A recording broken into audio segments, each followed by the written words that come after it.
তো বন্ধুরা কেমন আছেন? আসসালামু আলাইকুম। চলে আসলাম ইগল টিমের ইউটিউব চ্যানেলটির যৌথ ফ্যামিলি নাটকটির 37তম পর্বটি নিয়ে। অলরেডি 37তম পর্বটি শেষ হয়ে গেছে, আপনারা দেখে নিয়েছেন। আর যদি না দেখে থাকেন তাহলে আমার এই ইউটিউব চ্যানেলটিতে দেওয়া আছে, দেখে নেবেন। 37তম পর্বটিতে কি ঘটতে চলেছে বা কি হতে যাচ্ছে সেটার আপডেট নিয়ে চলে আসলাম। দেখতে থাকুন, সাথে থাকুন।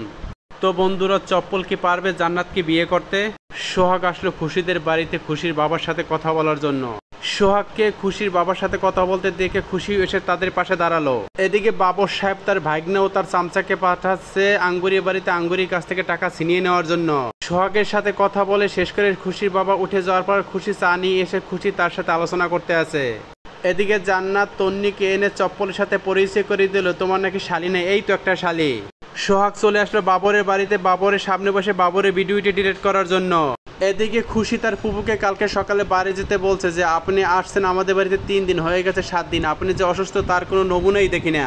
এদিকে সোহাগের সামনে বসে বাবর সাহেব তার ভিডিওটি ডিলিট করে ফোনটি সোহাগের হাতে দিল। আঙ্গুরি ব্যাগ ভর্তি টাকা নিয়ে ঢাকায় রওনা দিল। এদিকে আঙ্গুরির পথের কাটা হয়ে দাঁড়ালো চেয়ারম্যানের চামচা। বাবর সাহেব উঠে বলতে আছে চেয়ারম্যানের চামচাকে, টাকা কই মিয়া? ব্যাগ খালি কেন? ব্যাগ ভর্তি তো টাকা ছিল।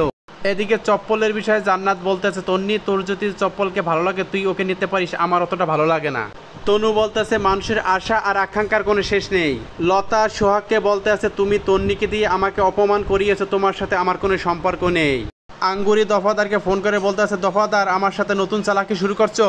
এখানেই 37তম পর্বটি শেষ। যদি ভিডিওটি ভালো লেগে থাকে তাহলে ভিডিওটি লাইক, শেয়ার ও কমেন্ট করবেন এবং সাবস্ক্রাইব করে পাশে থাকবেন যাতে নতুন আপডেটটি আপনার কাছে সবার আগে পৌঁছায়। 37তম পর্বটি দেখতে পাবেন 12ই সেপ্টেম্বর বিকাল 3টায়।